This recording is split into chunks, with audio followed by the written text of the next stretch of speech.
There's enough information out there to show that there was advanced pyramids around the world. India, China's been hiding them, but they can't really, they, they have to admit that they exist. They just don't let people go and see them. And they've created beautiful botanical gardens on top of these pyramids just so people won't go into them. But you can see them on Google Maps.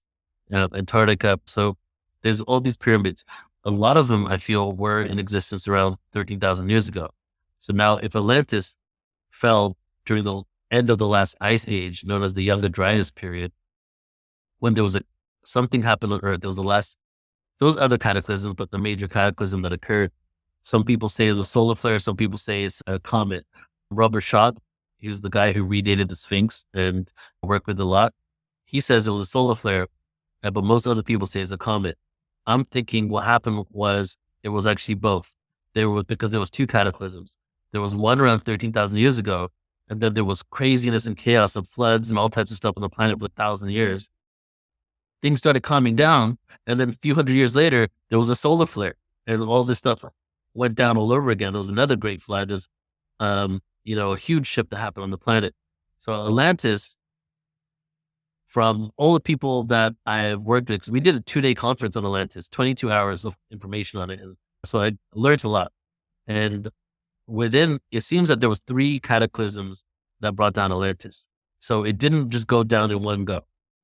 And these people on their civilization knew that it was going to go down. They knew that it was going to happen. Whether some people stayed with the ship or not, I don't know. But so it wasn't just, oh my God, all of a sudden the comet, Atlantis gone down.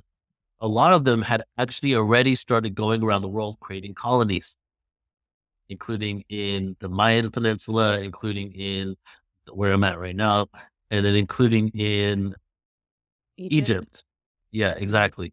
Egypt actually could have actually been lasted longer, and Egypt could have actually been a part of Atlantis and maybe they just moved there. Because I just spent a month in Egypt, and there's some structures there like 100,000 years old.